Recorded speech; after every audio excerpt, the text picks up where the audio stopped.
ដាញ់ជួញដូរគ្រឿងញៀនឆ្លងខណ្ឌត្រូវបំបែងកម្លាំងជំនាញខណ្ឌបន្ទាយមានជ័យបង្ក្រាបសម្បុកចោលប្រមូលបានទាំងមនុស្សថ្នាំញៀននិងអាវុធ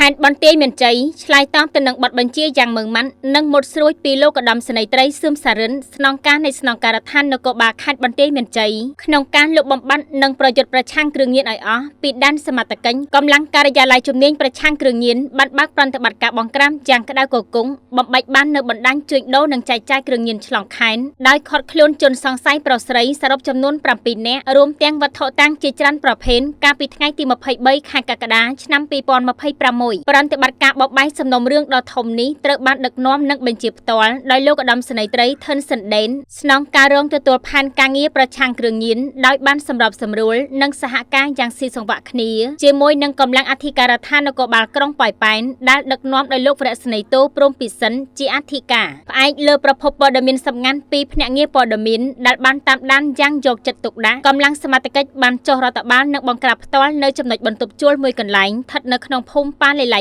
1សង្កាត់ប៉ោយប៉ែនក្រុងប៉ោយប៉ែនខេត្តបន្ទាយមានជ័យដែលជាសម្បុកលាក់ខ្លួននិងធ្វើសកម្មភាពយ៉ាងសកម្មរបស់ក្រុមល្មើសសមត្ថកិច្ចបានធ្វើការឃាត់ខ្លួនជនសង្ស័យជាដំណាក់កាលដំបូងនៅមុខបន្ទប់ជួលចំនួន4នាក់ស្រី1នាក់រួមមាន1ឈ្មោះខុតសូណាភេទស្រីអាយុ25ឆ្នាំ2ឈ្មោះសុកលៀងភេទប្រុសអាយុ34ឆ្នាំ3ឈ្មោះទេពសូនីមភេទប្រុសអាយុ43ឆ្នាំ4ឈ្មោះសៀវសុខីមភេទប្រុសអាយុ31ឆ្នាំភ្លាមនោះកម្លាំងជំនាញបានសម្រុកចូលត្រួតពិនិត្យខាងក្នុងបន្ទប់ហើយបានក្រសោបបានជនសង្ស័យចំនួន3នាក់បន្ថែមទៀតខណៈពេលដែលពួកគេកំពុងតែប្រញាប់ប្រញាល់ធ្វើសកម្មភាពរៀបចំច្រកនិងវេចខ្ចប់ថ្នាំញៀនដើម្បីចែកចាយបន្ត1ឈ្មោះខូនបូរ៉ាភេទប្រុសអាយុ32ឆ្នាំ2ឈ្មោះម៉នឌីរ៉ុងភេទប្រុសអាយុ29ឆ្នាំ3ឈ្មោះសុកហេងភេទប្រុសអាយុ32ឆ្នាំនៅក្នុងប្រតិបត្តិការនេះសមត្ថកិច្ចបានដកហូតវត្ថុតាងដែលជាឧបករណ៍បំផ្លាញសង្គមនិងអាវុធគ្រោះថ្នាក់មួយចំនួនធំរួមមានម្សៅក្រាមថ្លាសចំនួន1ថង់ថ្នាំគ្រាប់ចម្រុះពណ៌ Ecstasy ចំនួន3ថង់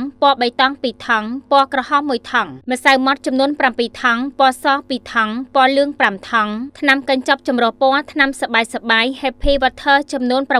669កញ្ចប់បារីអេឡិចត្រូនិកចំនួន6ដើមនិងក្បាលផតចំនួន10គ្រាប់កាំភ្លើងខ្លីចំនួន2ដើមបង់ចំនួន2និងគ្រាប់អាវុធចំនួន15ប្រអប់ម៉ាស៊ីនអ៊ុតម៉ត់ថង់និងវាយលេខកូនចំនួន1គ្រឿងចិញ្ចៀនថ្លឹងចំនួន1គ្រឿងរួមទាំងឧបករណ៍ប្រើប្រាស់និងសម្បកថង់វេចខ្ចប់មួយចំនួនទូរស័ព្ទដៃចំនួន4គ្រឿងនិងរថយន្តចំនួន1គ្រឿងក្រោយប្រតិបត្តិការកម្លាំងសមត្ថកិច្ចបានបញ្ជូនខ្លួនជនសង្ស័យទាំង7នាក់មកកាន់អធិការដ្ឋាននគរបាលក្រុងប៉ោយប៉ែនដើម្បីធ្វើការសាកសួរស្រាវជ្រាវរោគបណ្ដាញពាក់ព័ន្ធនិងធ្វើតេស្តស្វែងរកសារធាតុញៀននៅក្នុងទឹកនោមដែលជាលទ្ធផលរកឃើញវិជ្ជមានចំនួន2នាក់គឺឈ្មោះម៉នឌីរ៉ុងនិងឈ្មោះសុកហេងការវាយតម្លៃនិងចាត់វិធានការផ្លូវច្បាប់ប្រតិបត្តិការដ៏ជោគជ័យនេះគឺជាសាក្សីស្ដែងនៃការលះបង់និងភាពប៉ិនប្រសប់របស់កម្លាំងនគរបាលខេត្តបន្ទាយមានជ័យនៅក្នុងការការពារសុខសុវត្ថិភាពជូនប្រជាពលរដ្ឋនិងសង្គមជាតិការបំបែកសម្បុកជួញដូរឆ្លងខេត្តនេះបានទប់ស្កាត់ទាន់ពេលវេលានៅមហន្តរាយនៃការរីករាលដាលនៃគ្រឿងញៀននិងការប្រព្រឹត្តបទល្មើស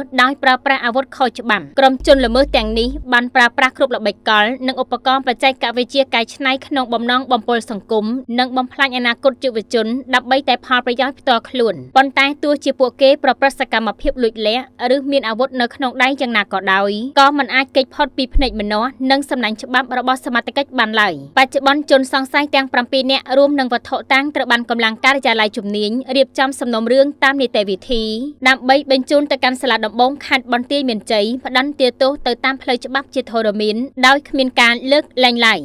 សម្រួលអត្ថបទដោយលោកមុតចត្រាហៅប្រមាញ់ជាយដែន